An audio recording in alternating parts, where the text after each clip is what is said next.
Salut tout le monde, bienvenue chez Menchi dans notre nouvel épisode. Et dans cet épisode, nous allons parler sur investir au Congo dans tout ce qui est immobilier ensemble avec TMK. Donc, tu es là, bienvenue. Happy to have you here. Et donc voilà, investir en RDC, on entend ça maintenant un peu de partout, que voilà, c'est le moment. D'acheter les terrains, c'est le moment d'aller commencer à investir. Mais en même temps aussi, dans notre communauté, il y a toujours encore beaucoup de clichés, il y a encore trop de peur. Des gens, ils ont encore des mauvais souvenirs et tout comme ça quand on parle de l'immobilier, surtout en RDC. Ma première question, c'est d'abord, voilà, présente-toi, dis-nous qui tu es et après, nous allons continuer. D'accord. Donc, moi, c'est Tchela, je m'appelle Tchela, je suis la fondatrice de TMK Invest. Et TMK Invest, c'est une société que j'ai d'abord lancée à Bruxelles, en Belgique, parce que je suis résidente à Bruxelles. Et après que j'ai lancé en RDC, en allant en RDC. Et donc, notre but, c'est vraiment, maintenant, on est plutôt focalisé sur la RDC. Et notre idée, c'est vraiment d'aider les gens à bâtir un patrimoine immobilier. Et donc, on vend des terrains en RDC pour l'instant. Et plus tard, on vise aussi d'autres pays de l'Afrique. Ok, ça va, super. Et pourquoi la RDC t'a intéressée? La RDC m'a intéressée parce que c'est mon pays d'origine. In the building. Parce que ma mère, elle est congolaise, mon père, il est belge. Et depuis que je suis petite, on m'a toujours ramenée en RDC. Donc, j'ai l'habitude d'aller que à Kinshasa, en tout cas, jusqu'à un certain moment, qu'à Kinshasa. Et quand j'ai commencé à investir à Bruxelles, en Belgique, pas qu'à Bruxelles, en Belgique en général, ma grand-mère m'a fait venir au Congo. Elle a dit, bon, maintenant, la Belgique, c'est bon. Maintenant, il faut commencer à investir dans ton pays. Voilà, l'initiation. Voilà. Merci, Coco. C'est un Coco. Oui. Et donc, c'est en 2019, quand je suis partie avec mon mari en RDC, qu'on est parti visiter des terrains, etc., pour acheter pour nous-mêmes en tant qu'investisseurs. Et puis, mes proches qui savaient que j'allais disaient, ah, mais regarde aussi pour nous, etc. Puis, je me suis dit, mais oui. Let's make a business. Yeah. Use some money. Money moves. Et donc voilà. Wow, ça c'est vraiment super. Et en fait, ça m'intrigue parce que je vois que tu es jeune. Oui. Et chez nous, franchement, pour dire vrai, moi, tout ce qui est terrain, lopangu, donc tout ce qui veut dire construire de maisons et tout comme ça au Congo, je suis tellement traumatisée en fait parce que j'ai pas eu des histoires positives. En tout cas, dans le milieu là où moi j'étais, c'était souvent, voilà, la personne est partie s'acheter le parcelle ou bien construire, on l'a escroqué l'argent. Le gouvernement ou bien l'État congolais a pris les terres, ou bien, bon, ça c'est encore des autres choses, mais nous-mêmes on sait, oh, la sorcellerie, on l'a bouffé par la famille, ou bien la famille a pris, quand même c'est que la maman avait construit, mais maintenant les enfants ici, ils ont rien. Et donc, pour moi, ça me semblait d'abord, juste quelque chose pour des adultes. Donc, déjà, quelqu'un des jeunes, tu n'as rien à parler sur tout ce qui est immobilier, les lopangu, investir et tout comme ça. Quand ça part de biens pour habiter, des terrains, c'est vraiment un truc de grand. Donc, je voulais vraiment savoir qui t'a intéressé à investir dans l'immobilier. Dans l'immobilier en général. On va dire déjà, point 1, parce que je voyais une grande différence entre ma famille belge et ma famille congolaise, parce que je suis moitié belge. Et la grande différence, c'était déjà, on va dire, les générations de nos mamans. Je ne peux pas généraliser, ça dépend quel âge à tout le monde. Ils sont venus ici pour étudier, pour se battre, pour avoir un meilleur avenir. Mais la plupart de cette génération-là n'a pas investi dans l'immobilier, même qui sont en Belgique. Il y a plein de médecins, des infirmières, tout ça qui ont des postes, des aides-soignantes. Ils sont ici, ils sont locataires, mais ils n'ont pas investi. Et moi, ce qui me faisait mal, c'est que quand j'allais dans ma famille maternelle, c'est qu'on se retrouvait toujours dans des petits appartements. On était à 4 dans une chambre. Je voyais mes petits frères, mes cousins, pas d'espace pour étudier, etc. Et c'était quelque chose qui me frustrait énormément. Et quand j'allais dans ma famille paternelle, tout le monde a sa chambre. Déjà, c'était en Flandre, c'était des autres types de maisons. C'était beaucoup plus grand, il y a un jardin, etc. Et tout le monde dans ma famille paternelle avait déjà un bien. Et de là, il y avait déjà un héritage qui coulait déjà. Donc, c'était surtout ça. Et puis également, quand j'ai vu la séparation de mes parents, ma mère s'est trouvée à un moment dehors sans bien à cause de pas bien suivre tout ce qui est documents, etc. Quand ils ont acheté ensemble, bref, c'est toute une histoire. Mais elle s'est retrouvée sans maison. Et c'est ça qui m'avait mis, on va dire, à terre, entre guillemets. Et puis, je me suis dit, OK, à partir de moi, tous mes frères, mes sœurs, mes cousins, cousines qui viennent derrière moi, on va plus vivre ça. Et donc, c'est avec cette niaque-là que j'ai commencé à investir. Même quand j'ai rencontré mon mari, je lui ai dit, moi, on ne se marie pas tant qu'on n'a pas acheté, en fait. Ouais. Donc, j'ai quitté la maison d'abord en achetant un bien avec mon mari. Et puis seulement, voilà, je suis partie m'installer avec lui. Donc, pour moi, c'était, on va dire, un peu un trauma. Ouais. J'ai jamais été locataire, en fait. J'ai jamais connu ça. Yes, girl. Je prends tout. Parce que, oui, je dis pas que c'est mauvais d'être locataire. Il y a aussi des bonnes choses là-dedans. Mais pour moi, c'était quelque chose que je voulais pas vivre ou que je voulais pas que mes proches vivent. Ouais. Donc, c'est un peu de ça. Et puis aussi, le fait, ma grand-mère, donc la mère de ma mère, ils avaient beaucoup de biens dans la famille. On avait beaucoup de biens dans la famille, mais à cause de mal-gestion, disputes familiales, tout le patrimoine est presque parti. Et ils avaient même des biens en Belgique, ce qui est, on va dire, un peu rare. Et donc, mais je voyais ma grand-mère, depuis 20 ans, elle est en train de construire un immeuble au Congo. Quand elle vient à Bruxelles, elle fait des likilemba, elle vend ses pagnes ici. Et quand elle va au Congo, elle vend des sandales qu'elle achète ici à Rue de Brabant, etc. Donc, je l'ai vue se battre pendant 20 ans. Je n'étais pas vraiment consciente, mais c'est ces dernières années, quand je suis partie à Kin et quand j'ai vu l'immeuble qu'elle est en train de faire pour ses petits-enfants, donc pour nous, j'ai dit, waouh, non, ça, on doit faire la même chose, encore en mieux, et puis peut-être aussi plus vite, parce que 20 ans, c'est énorme. Exactement. Mais donc, voilà, c'est un peu ça pourquoi j'investis dans l'immobilier. C'est vraiment très inspirant. Et on peut tous, en fait, on a tous, en fait, des histoires comme ça dans notre famille, là où nos grands-pères, nos grands-mères, ils avaient 4 parcelles, mais maintenant, tu arrives, vous avez même plus, ou bien vous avez juste du truc. Maintenant, c'est aussi devenu un truc que des gens, ils avaient en fait tout le parcelle pour eux-mêmes, et maintenant, c'est juste une partie. Ils ont coupé à 2 et tout comme ça. Mais je vois et j'entends comment toi, en fait, tu es sortie, en fait, tu as fait de ton trauma une force et tu as pu, en fait, construire sur ça. Et maintenant, comment tu fais aussi pour motiver, en fait, des clientes qui viennent chez toi pour investir. Pour investir et pour pas aussi avoir cette peur-là. Moi, ce que j'aime bien toujours dire aux clients, c'est que la RDC reste le Congo. Donc, je suis transparente. Tu peux investir avec TMK Invest, etc. Oui, on vous montre que les terrains nous appartiennent, etc., que ce n'est pas l'escroquerie, mais c'est toujours un risque. Ce n'est pas comme la Belgique. Ici, vous achetez un bien, vous achetez une maison, ça peut brûler, il y a les assurances, etc. Au Congo, il n'y a pas tout ça. Donc, moi, je dis toujours aux gens que c'est un risque. Il faut être conscient de ce risque pour qu'après, pas si dans 2 ans, dans 5 ans, il y a quelque chose qui se passe, qu'ils ne soient pas trop déçus. Mais pour moi, c'est super important d'investir au Congo ou pour les autres en Afrique générale, parce que on dit souvent, oui, l'Afrique, c'est le futur, mais non, c'est déjà le présent, en fait.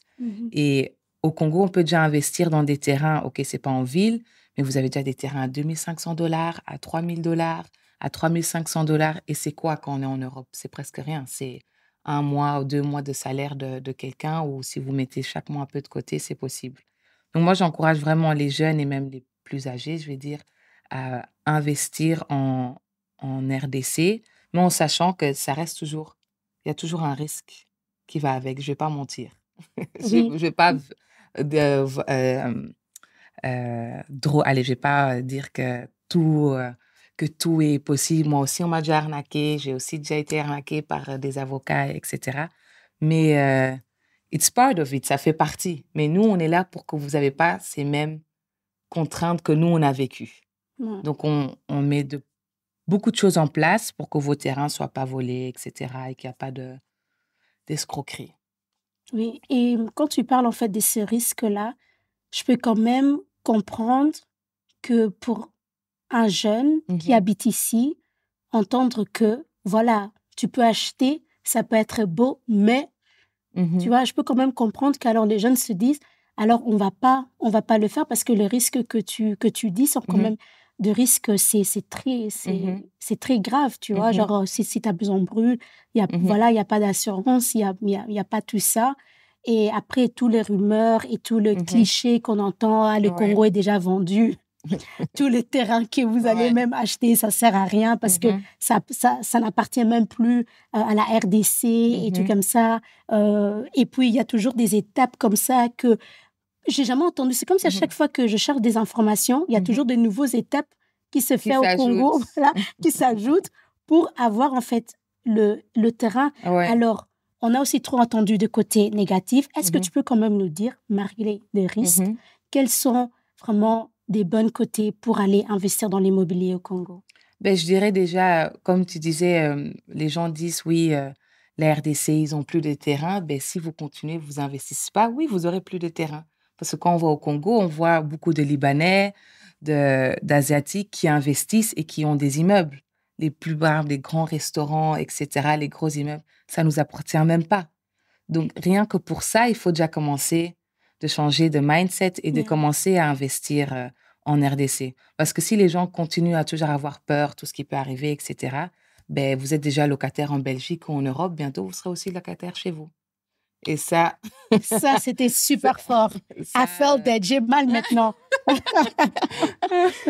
Donc ça, et puis, ce qui est super intéressant en RDC ou en Afrique générale, c'est que l'immobilier, ça monte énormément. Je vois déjà la différence avec mes investissements que j'ai fait en RDC et les investissements que j'ai fait en Belgique. Investir en Belgique, c'est plutôt pour sécuriser ton avenir, ta pension, etc. Parce que tu gagnes pas énormément comme en RDC. En RDC, par exemple, j'ai une cliente qui avait acheté un terrain il y a 3 ans à 2500 $ et là, elle peut le revendre à 10 000 $. C'est quelque chose que tu ne peux pas faire en Belgique. Tu ne peux pas quadrupler le prix en 4 ans. C'est impossible. Et ça, c'est des choses qui sont possibles en Afrique et particulièrement en RDC. Et ce qu'on peut voir aussi, c'est que Kinshasa, c'est saturé. Il n'y a plus de place. On vit l'un sur l'autre, etc. Et or que Kinshasa, c'est pas que Gombe, c'est pas que Kitambo, c'est pas que ces côtés-là, mais c'est aussi Maluku, Nsele. Et là, c'est super vert, c'est super beau, etc. Et là, on voit vraiment que la diaspora est en train d'investir là-bas et ça appartient encore à Kinshasa. Et la plus grande commune de Kinshasa, c'est Maluku. Et les gens sont même pas conscients de ça, en fait. Donc, moi, j'encourage vraiment les gens à investir, s'ils veulent investir à Kinshasa, d'investir de ce côté-là, Nsele, Maluku, parce que c'est un côté qui va totalement se développer et il faut avoir une vision un peu plus à long terme et je suis sûre qu'ils ne vont pas regretter. Voilà. C'est pour ça. Et parlons de vision en long terme parce que moi, quand je vois des vidéos de terrain, même tes vidéos, quand je regarde des vidéos de terrain, je vois vous monter sur la moto et vous partez loin. Et moi, maintenant, quand je m'imagine habiter à Kinshasa, moi, bar, un peu de bar, un peu de musique, tu vois. Un peu d'ambiance. Un peu d'ambiance. Et après, quand je vous vois sur la moto, calme, vous partez loin, je commence déjà à me poser des questions. Je dis, comment ça où sont les hôpitaux? Oui, c'est vrai, oui. Où sont les écoles? Et en fait, c'est, comme tu dis, c'est vraiment des visions à long terme parce que il faut vraiment te jeter sur des quartiers là où il y a encore rien. Oui. Et je pense que ça aussi, ça ramène beaucoup d'insécurité que les gens se disent, en fait, mais il y a encore rien autour de moi. Est-ce que j'aurai l'électricité? Est-ce que j'aurai de l'eau? Comment je veux habiter ici? C'est ça, alors, ma question de... nous, on pense beaucoup, quand je vais retourner en Afrique, il faut que je parte habiter là-bas. On ne pense pas directement au business, aux choses qu'on peut faire autour. Maintenant, qu'est-ce qu'on peut construire dans des quartiers, là où, comme tu dis, Nsele, Maluku, là où on sait qu'il n'y a encore rien autour de nous et on ne peut pas directement peut-être aller s'installer là-bas pour habiter avec sa famille et tout comme ça, ou bien même mettre les locataires locaux là-bas.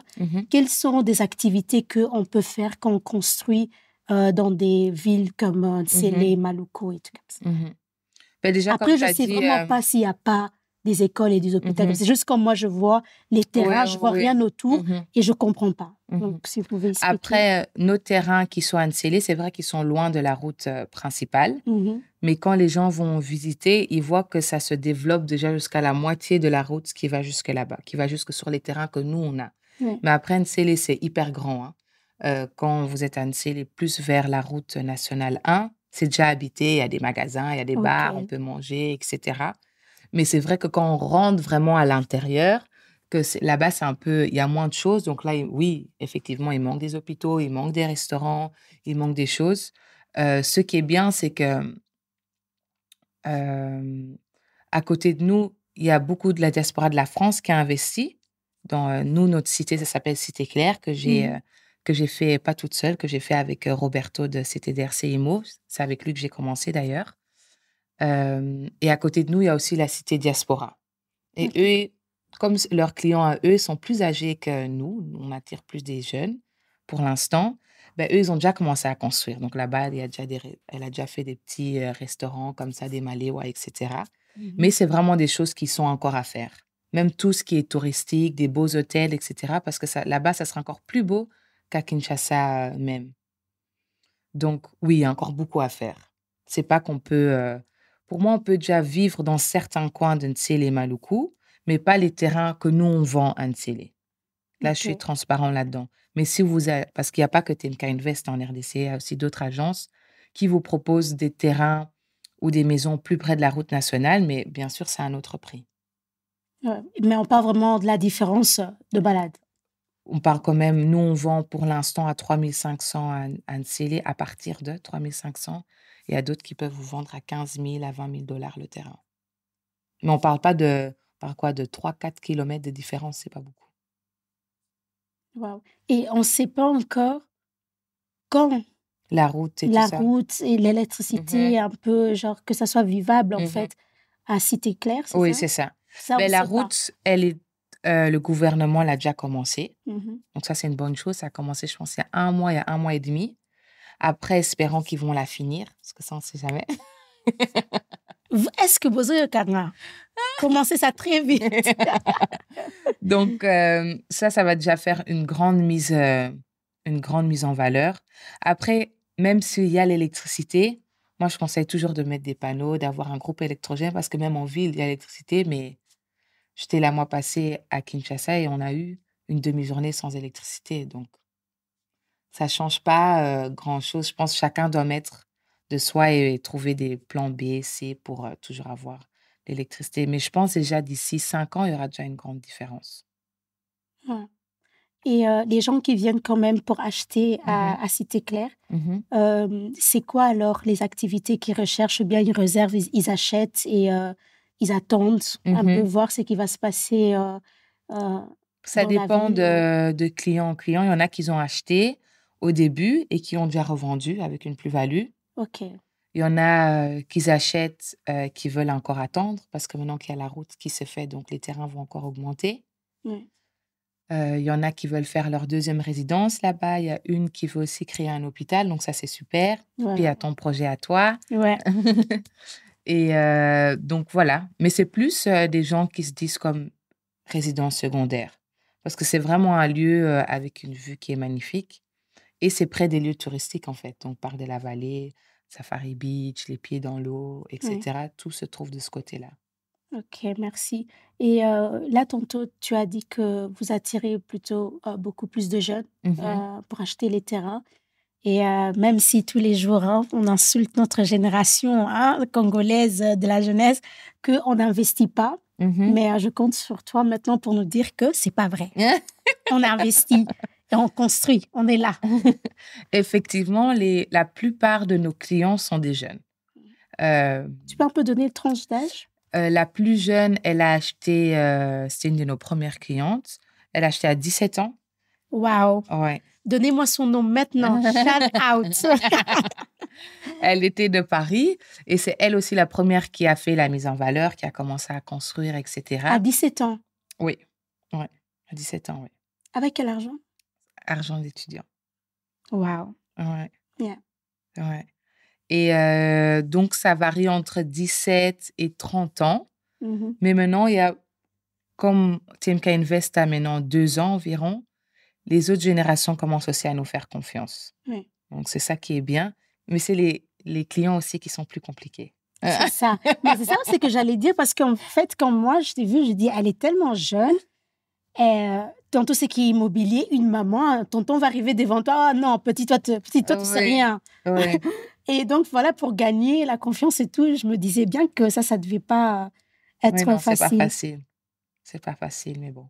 Ouais. It's part of the job. Et parce que nous, on n'est pas en RDC, on est ici et quand on investit et on sait tous que juridique, c'est super compliqué au Congo parce que les histoires, par exemple, voilà, tu achètes ton terrain, tu peux pas te dire, voilà, j'économise mon argent ici en Belgique et après, je veux venir mettre quelque chose parce que, je sais pas, il y a ce sorte de loi que si tu ne construis pas petite maison, quelque chose là, qu'on peut quand même t'arracher le terrain. Donc, pour moi, c'est toujours pas clair. C'est quand que ce terrain est à moi. Alors, vraiment, quelles sont les étapes?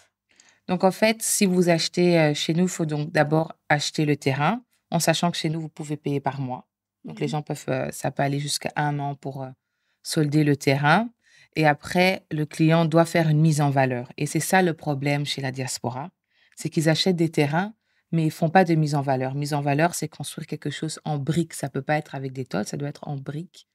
Pour après faire le certificat d'enregistrement. Donc, ça, c'est le document officiel qui est donné en RDC au cadastre au titre foncier pour être reconnu comme propriétaire. Parce que si on ne fait pas la mise en valeur, le terrain appartient encore à l'État. Et ils sont dans leurs droits, c'est écrit dans la loi congolaise. Que sans mise en valeur, sans le certificat d'enregistrement, le terrain n'est pas encore officiellement à vous. Et c'est ça qu'on entend souvent, oui, mon terrain a été volé, parce que les gens ne font pas un bon suivi, en fait. Donc, il faut d'abord avoir le numéro cadastral, donc le numéro de votre parcelle.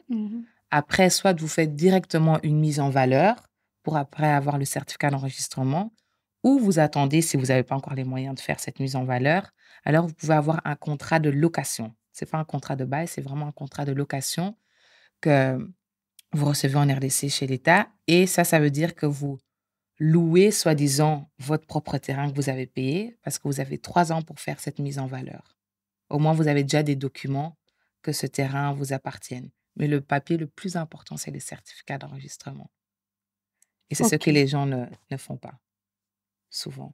OK. Et moi, quand je pense, en fait, dans le truc mise en valeur, parce que des jeunes peuvent arriver, bien sûr, on a le 2500 pour acheter le terrain. Mais maintenant, quand on entend le mise en valeur, tu te dis, ça coûte combien?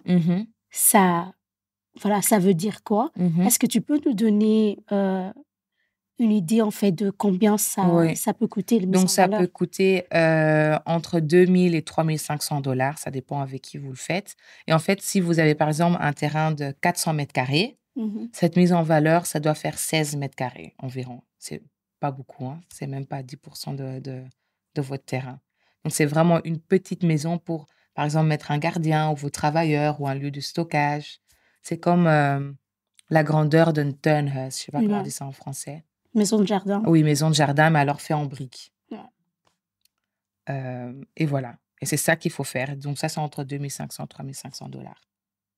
OK. Et quand tu fais ça, c'est bon. On est déjà parti de l'histoire que l'État peut te l'arracher. Voilà. Mais après, il faut faire le document, le certificat d'enregistrement.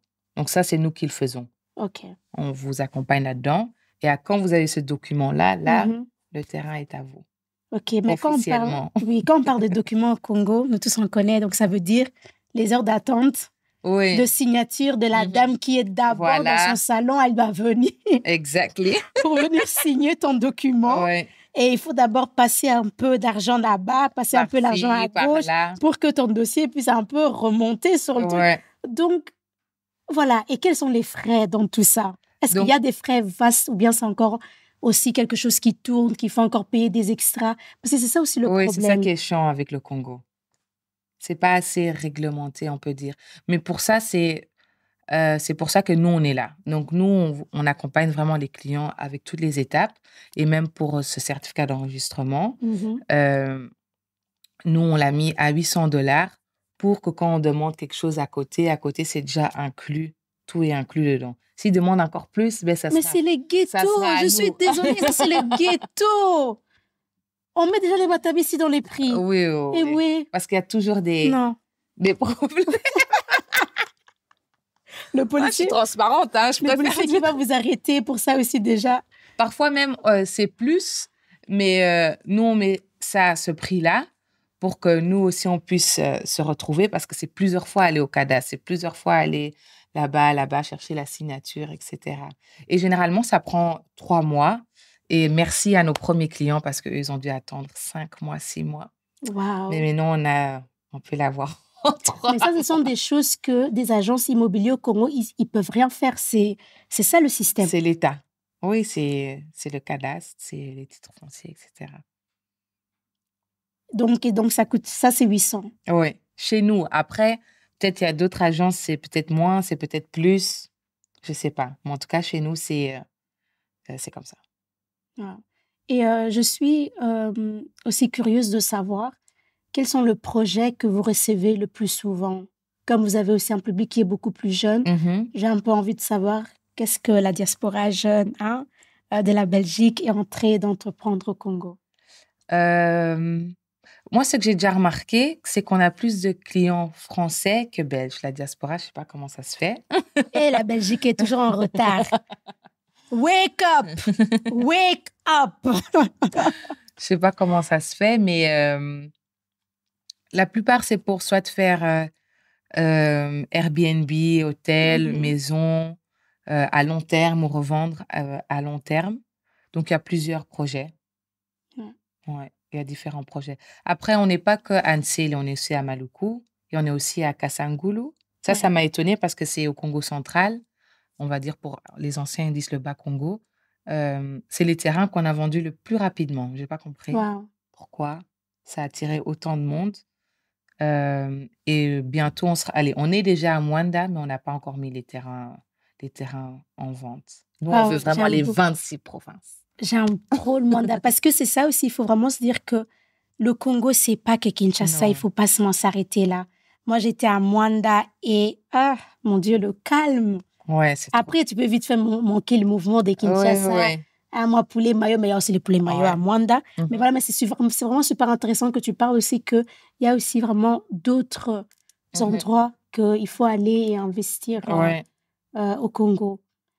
S'il y a un message que tu aimerais bien dire aux jeunes qui nous regardent maintenant, qui écoutent ce podcast et qui se disent, voilà, j'ai envie d'investir, mais qui doutent encore, qui a encore trop de peur, qui ne sait pas où commencer. Voilà, quel message tu peux passer? Bonne question. Moi, je dirais de commencer le plus tôt possible et de ne pas viser juste un endroit, mais de viser déjà plusieurs endroits. Déjà, si par exemple, vous êtes origine de Lubumbashi, d'aller investir là-bas ou d'autres régions, etc. Parce qu'on voit aussi maintenant avec le gouvernement, avec le président, il est en train d'ouvrir plusieurs écoles aussi dans différentes provinces. Il y a quand même des choses qui sont en train de se développer et il faut suivre, on va dire, ce mouvement. Et il faut certainement pas avoir peur d'investir. Commencez petit, mais voyez grand et allez de petit à petit vers votre vision. Et on le voit beaucoup dans les autres diasporas. Hein. Quand vous regardez le Sénégal, ils sont très loin. Hein. Côte d'Ivoire, ils sont très loin. Mais pour moi, il y a la diaspora a un grand rôle à jouer là-dedans. Donc, si la diaspora reste qu'ici et ils investissent qu'ici, ben, OK, on ne va pas avancer là-bas. Donc, il faut vraiment aller dans votre pays et venir nous aider à développer ce magnifique pays. Vraiment. Et je vais un peu revenir sur le fait, quand tu achètes quelque chose, que les gens se disent directement, je vais aller habiter là-bas. Mais je pense aussi que, comme tu dis, on peut aussi vraiment investir dans d'autres choses qui ne demandent pas forcément d'aller et d'habiter là-bas. Est-ce que TMK aide un peu sur les idées ou bien essaie un peu d'écouter même la personne, parce qu'il y a des gens, ils veulent investir, mais ils n'ont pas encore vraiment leur idée sur la table. Est-ce que vous avez aussi des services qui peuvent aider les gens, que vous pouvez aider les gens à penser avec eux? Oui, on écoute toujours leurs projets. Après, pour nous, une de nos valeurs, c'est vraiment la transparence. Si c'est un projet à lequel nous, on ne peut pas aider, il y a beaucoup de gens qui sont venus avec des projets vers nous, qu'on a transférés vers d'autres personnes où nous, on a confiance, avec lequel on a déjà travaillé. Ouais. Ça, c'est important. Je trouve ça vraiment super important que vous dites ça. Ouais, donc ça, on le fait. Parce que, par exemple, il y a aussi beaucoup de gens qui veulent investir dans l'agriculture. Ouais. Mais moi, je n'accompagne pas les gens à investir dans l'agriculture parce que ce n'est pas mon domaine et ce n'est pas quelque chose que j'aime faire ou ce n'est pas mon cri de cœur. Mais j'encourage les gens à faire ça. Par exemple, mon mari, il fait l'agriculture. Mais voilà, c'est son domaine à lui, c'est pas mon domaine à moi. Donc, quand les gens viennent, oui, je vais avoir des terres agricoles, je vais investir dans l'agriculture, alors je les transfère vers d'autres personnes pour qu'ils puissent investir là-dedans. Et c'est un truc aussi qu'il faut vraiment investir dans l'agriculture. Parce qu'au Congo, on importe presque tout. Or qu'on a toutes les terres pour faire les choses. C'est encore un autre débat. Encore un autre débat. Vraiment, it's for another day, it's for another time.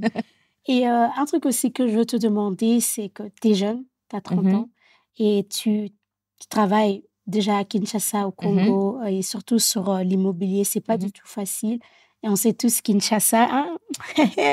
Faut avoir l'esprit pour aller là-bas sur terrain. Quelles sont les compétences que tu as pu gagner depuis que tu t'es lancé dans tes activités? Je veux dire déjà la persévérance. Oui, ça c'est vrai. La persévérance. C'est vrai. Parce que, oui, j'ai voulu arrêter plusieurs fois. Hein. Ouais. J'ai voulu arrêter plusieurs fois. Mais en tout cas, ce qui me tient, c'est vraiment l'équipe avec qui je travaille. Ouais. C'est quand je me lève, je dis, il y a quand même autant de personnes qui dépendent maintenant de cette société. Je ne peux pas laisser, je peux pas arrêter ou je ne peux pas vendre cette société à quelqu'un d'autre. Donc, c'est vraiment la persévérance. Et puis, l'amour pour mon pays fait que grandir chaque jour. À chaque fois quand je vais là-bas, je sais que voilà, ma place, on va dire, c'est un peu plus là-bas qu'ici. Ouais. C'est pour ça que j'investis même moins en Belgique maintenant, que j'ai même arrêté d'investir ici. Et que mon cœur est vraiment plus en RDC, on va dire l'Afrique générale. Donc ça, l'amour de mon pays. Et puis, pouvoir rester ferme. Parce que les Quinois, c'est quelque chose. Hein? C'est quelque chose. C'est quelque chose. I admire you. C'est vraiment quelque chose. Et moi, je parle même pas très bien lingala. Donc, c'est encore un truc en plus. Et puis, je suis blanche pour eux. Donc, c'est encore un truc en plus. Petite Mundele, qu'est-ce que tu Vraiment, petite Mundele, qu'est-ce que tu viens faire ici? Oui, on m'a beaucoup lynché. Hein. On m'a beaucoup fait de commentaires. Fille de colon, qu'est-ce que tu viens faire dans les terres avec tes airs de colon? Oui, on m'a bien lynché. Comment tu gères ça? Parce que voilà, c'est aussi sensible, tu vois, quand on parle de terrain et puis oui. Colon, métis. Belge en plus. Moi, ça me fait rire. Ça me fait ni chaud ni froid. C'est juste que quand on touche ma famille, là, je peux plus rire. Ouais. Parce que même si mon père est belge, on va dire, il m'a beaucoup donné, il m'a beaucoup appris. Donc, j'ai jamais craché sur la Belgique. Je comprends ça. Mais quand on parle, en fait, quand tu dis, voilà, quand on touche à ma famille, mais en fait, le truc de terrain, parcelle, il faut aussi penser à la sécurité. Oui. Donc, quand il y a quelque chose qui tourne mal, ça blague pas pour le pain, on va venir te chercher un tchéla. Mais ils peuvent venir me chercher tout en ordre. Mais oui, mais comment alors tu fais aussi pour ta sécurité? Ça, je trouve aussi quand même, je suis curieuse de savoir. J'ai pas encore eu de problème par rapport à ça, franchement. Okay. Après, nous, tous les terrains où on vend, il y a toujours un gardien, un sentinelle, qui est sur place, qui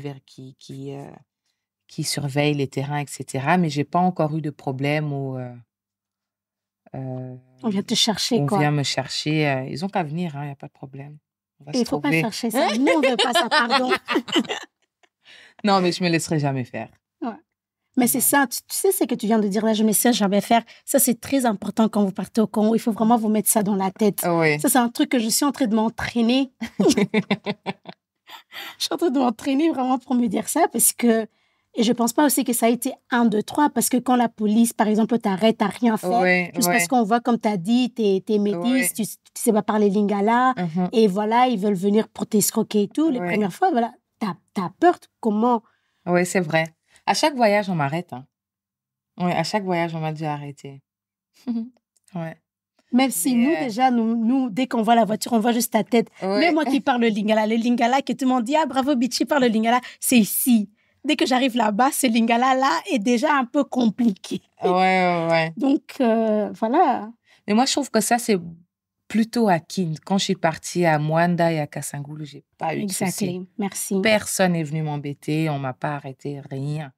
Pour moi, c'est pur Kinshasa, en fait. Ouais. Mais Mwanda, Kasangulu, on m'a jamais embêté. On va pas crier, la Mundele, on me laisse tranquille. Après, oui, les gens me regardent, mais ils vont pas venir m'interpeller ou quoi. Pas du tout. Ils sont super respectueux. C'est vraiment différent, je trouve.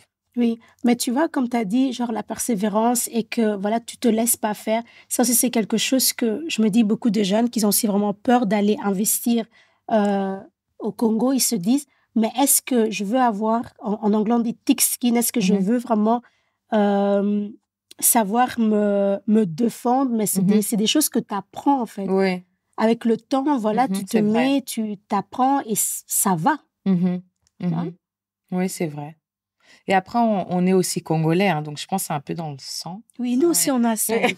Nous aussi, Tchamutuba Kata. Et là-bas, nous aussi, Tchamutuba Kata. Ah oui, hein. C'est un peu dans le sang, hein. Ouais. Donc voilà, ouais. Donc voilà, t'encourages. Oui, j'encourage vraiment. Les traumas, des choses qui peuvent arriver. D'aller investir, de se faire accompagner, parce que maintenant, il y a plusieurs sociétés qui font ça, de se faire accompagner, vous avez la possibilité. Et c'est important de laisser aussi un héritage pour les personnes après vous. Et oui, c'est le moment, hein. C'est le moment. Et puis, les prix augmentent, hein, donc si vous n'investissez pas maintenant, peut-être l'année prochaine, ça sera je ne sais pas combien. Vraiment, donc c'est le moment, Willy. C'est le moment d'aller au Congo, c'est le moment. Oui, parce qu'on voit ça même au Sénégal. Je me rappelle, il y a 3 ans, je voulais acheter un terrain, mais je ne l'ai pas fait. C'était 2500. Et maintenant, ces terrains-là se vendent aussi à 12 500. Oh, wow. J'ai fait, j'ai raté l'opportunité, mais bon. Exactement. Donc, ne ratez pas votre opportunité pour le Congo. Ouais. Dis-nous tes socials. On peut te trouver où? Comment il faut faire pour te contacter? Ouais. On est sur Instagram, TMK Invest. TikTok aussi, c'est TMK Invest. LinkedIn, c'est mon nom perso, Tchela MK. TikTok, oui, c'est tout. TikTok, Insta et LinkedIn. Okay. Et Facebook aussi, TMK Invest. Voilà. Merci beaucoup de nous avoir partagé ton histoire. Merci pour le courage et surtout pour le témoignage. Et merci aussi pour cette histoire inspirante que tu nous rapportes. Et j'espère que beaucoup de jeunes qui nous ont écoutés, qui nous ont vus, qui vont se dire, voilà quoi, on va s'élancer. Donc voilà, merci beaucoup. Et elle va revenir pour la deuxième partie parce que moi et TMK, on a aussi notre truc qu'on va faire. Mais ça, on le garde encore. Mais elle va revenir. Gardez ça seulement, OK? Merci beaucoup de nous avoir suivis. N'oubliez surtout pas de vous abonner sur YouTube, aussi d'aller nous suivre sur Instagram pour voir un peu behind the screen, nos petits mouvements et tout comme ça, des petites nouvelles qu'on peut lancer sur Instagram. Donc voilà, merci beaucoup de nous avoir suivis. À la prochaine. Bye! Au revoir.